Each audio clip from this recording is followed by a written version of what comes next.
Hello, Phil Lindsay here with Peep magazine. We're here with Phil Jeffries. Hey, nice seeing you. First time I've done that in a while. We're here at RANTON MEADOWS. I need a drink of water. I need a mouthwash. So, got a show next Friday. Bank Holiday Boxing Bonanza. Great name for a show, I must say. Who thought of that? I've got no idea. But it's nice to see you change your shirt. Once every 3 weeks, whether I need to or not. Got a good show on. Got a good headline fight. Yeah. It's one of those, what you look at it on paper, on the surface, you think Ross Jameson, you see how many fights, and you look at what Darren's done, but you look at the deeper into the records, you know who Ross Jameson's been in there with and how he's fought them. He was a good amateur, you know. Yeah. He's come to win. He's come to win. He's trained. He's had plenty of notice, so it'll be a good fight. You know, we're not taking it lightly. Like, people say, no, it's a mismatch, blah, blah. It's not. It's a 50-50 fight. He's come to have a go. Just because Darren's knocked a few out, it doesn't mean that he's just going to come and wipe this fella out, you know. I think it'll be a proper scrap, you know what I mean, Phil? Well, I remember the Luke Kelleher fight, and it looked like it was going to be a war. Well, I've just seen Luke Kelleher box of the weekend at Tommy Ward's. They're a bigger weight doing an 8-rounder. We're unbeaten, and I tell you what it is. He look well, you know. He look well, you know. Darren's just a little animal. He's hungry. He's a beast. He's an absolute beast. But it's like footy him. You fight anybody. Footy's just mad. He's an animal, you know. But I'm looking forward to it. But Darren will fight any light welter in this. If he comes through this, all right, fight any light welter in this in the northeast if they want to have a fight.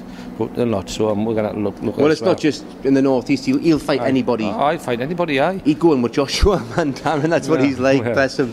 But in terms of where things are with yourself, obviously you've got Darren fighting the headline fight here. You've just had Tommy Ward winning the British belt. I'm British. I've got footy fighting for an English title next Saturday.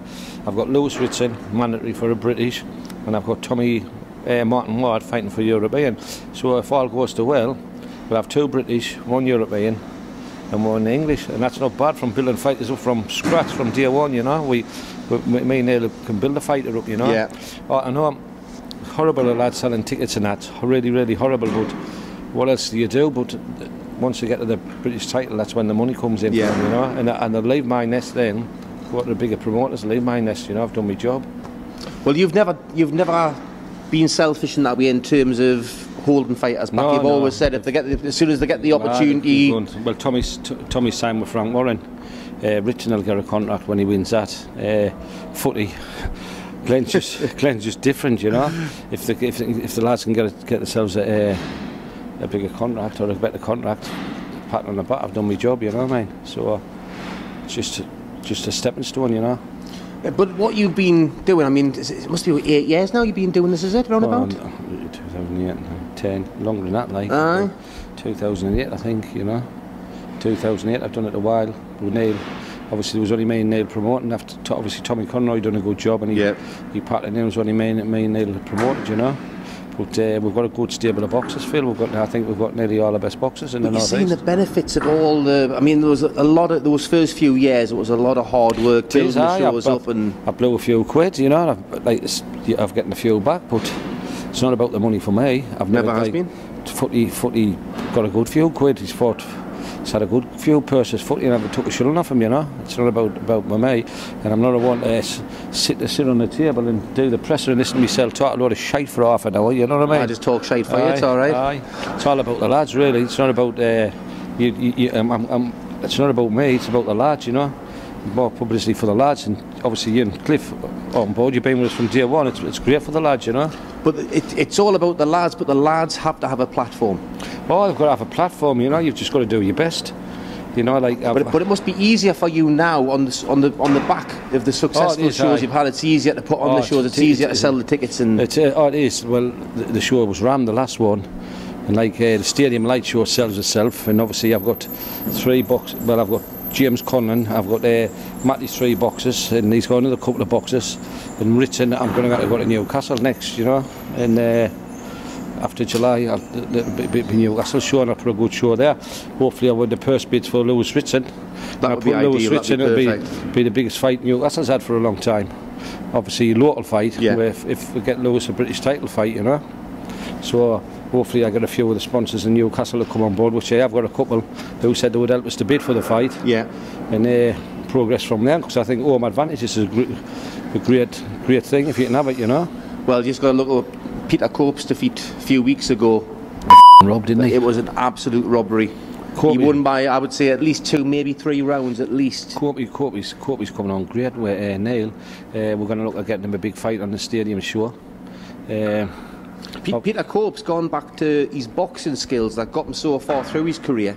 And we're talking in the car on the way down how he started loading up his shots and forcing his boxing, and it got a bit messy where he's back to his skillful best. He's good, you know, and obviously Frank Warren's coming up here. He's going to be coming up here this year with Tommy.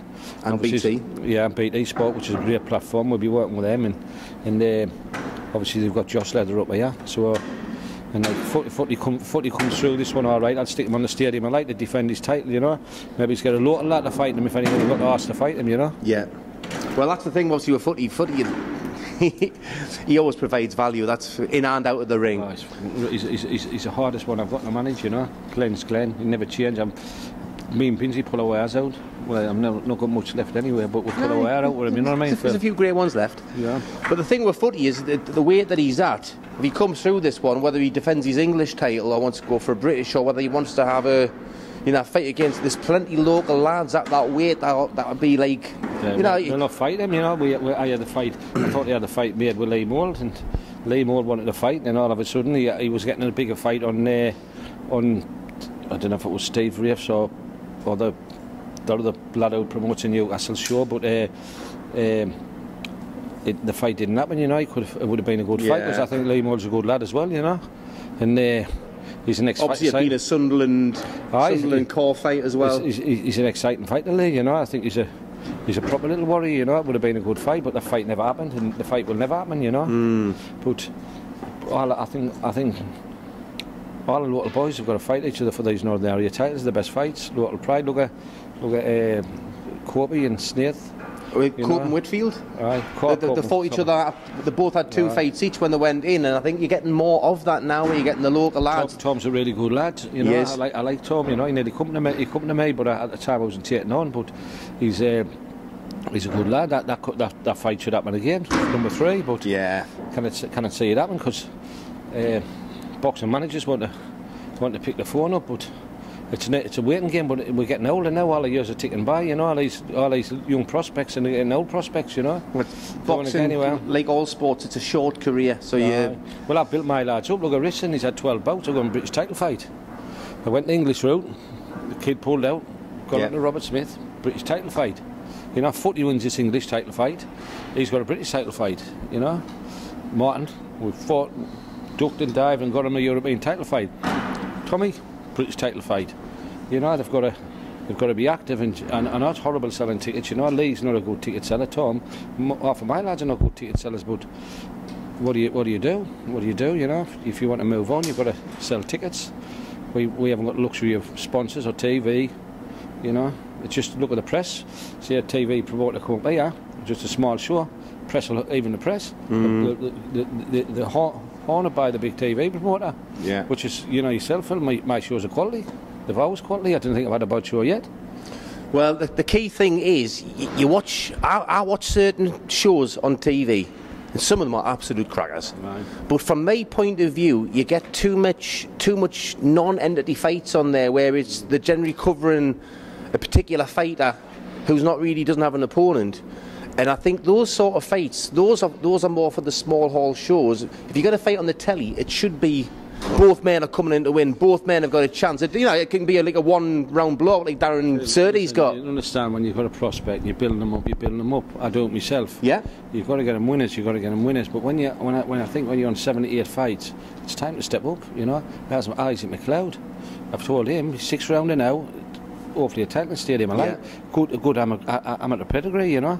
If you want to get anywhere, the clock's ticking. You're not getting any. There's Tommy, British title fight, 23-year-old. There's Richardson, 22-year-old. You know. Well, look at Tommy. 22 years old he was. 21 fights.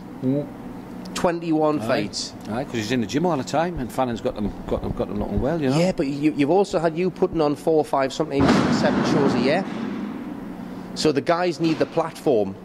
So it's great that you take a step back and you don't try and get the headlines and all that, but you can't underestimate your work that you put in. Oh no, that In terms of giving them that today. We'll run about the day, and I do everything on my own, you know. Yeah, I've always done it on my own. I tried working with the promoters, but the f***ing fit, to tell you the truth, they're fetching out of the board. Knocked a sausage to the board. They get the name, get a bit glory, but they've never fetched nothing to the board. They can't. Unless a promoter comes to me and says, listen, I can fetch this to the board, we can do this, we can do that, I'll sit and listen. But I'm not going to work with a promoter who fetches nothing to the board when I've worked all these years to get where I am with the boxing. If a promoter comes, he says, Phil, I can fetch this to the board, we'll fetch this, and we'll put this big title fight on this fight, we'll do it. But other than that, I'd rather put me on Knackers on the line, you know, and then listen to some bullshit, which never happens, you know. You know, because that's why I'm not working with the promoters, because like I say, if they fetch something to the board, I've got all the boxers have said I'll work with them, but they're not fetching nothing to the board, you know. But I'm getting a bit stuff on Facebook, blah blah blah blah blah. You know, everybody relies on Facebook. It's not Facebook's a good platform, but it's not. You know? It's the boxers. It's all about the boxers. It's the boxers who needs the PR, not the promoters of boxers. You know. Well, that's why we do what we do. Aye, you know, I put me Knackers we on end the up line. talking to you sometimes as well, but you know, it's all about the boxers. This Tommy Ward fight, if we end up putting this on, it's going to cost us 35-40 grand. Can you see another look? Can you see promoters putting about TV, putting that on, putting that in the pot? No, they're not like that. You know, so I'm prepared to put me hand in my pot and put me Knackers on the line with Neil to get our lads the big titles, and then in the long run you'll get it back, you know. Now, I'm not being sycophantic in here, but I do know that the boxers do appreciate what you've actually done there now, because obviously we've done lots of interviews when you haven't been here, we haven't been, you know, discussing Phil Jeffries, but we talk about how the shows have been grown over the years and the opportunity they've got there now. I'm straight with the boxers, I'm straight with everybody, I'm straight with the boxers. If the show makes a little bit of money and the boxer doesn't sell his tickets much, we'll give him the money. We've always done that. I'm straight, as long as I get the board tax paid, I'm straight as a die with the boxers, you know. I'm not in it to put me hand in my pocket. I've got a business, you know. I've got work, you know. I've got a canny living, so I'll just do it for the boss. Once, like I say, once Neil Fannin packs the boxing in, I'll pack the boxing in, you know. As I've been with him from day one. Aye. But I've still got a bit of a buzz with these young ones coming through, like, you know. Well, you've started a journey, so you want to see it through to the full conclusion, well, don't I've you? got Davy Baines, he's a magnet for getting pros there. Davy not work with anybody but me. He's got a great gym at the moment. I've known Davy for 20 odd year, you know. You know, he's just a nice Yorkshireman, you know. He's got a great load of lads, you know. He's got a great load of lads. Fannin is the best, you know. So things is rosy. And sorry about my interview, because I bit my tongue there at the end. That's all right. His pattern's not very good at the best of times anyway. But Phil Jeffries, thank you, and I love your shirt. Friday the 26th. Avoid the lips that time. Friday 26th, Ranton Meadows. Tickets will be available on the door or get them from boxers. On the door, and a £35, not 20 like some promoters give them. All right, well, there we go. Less said about that one. Bye-bye.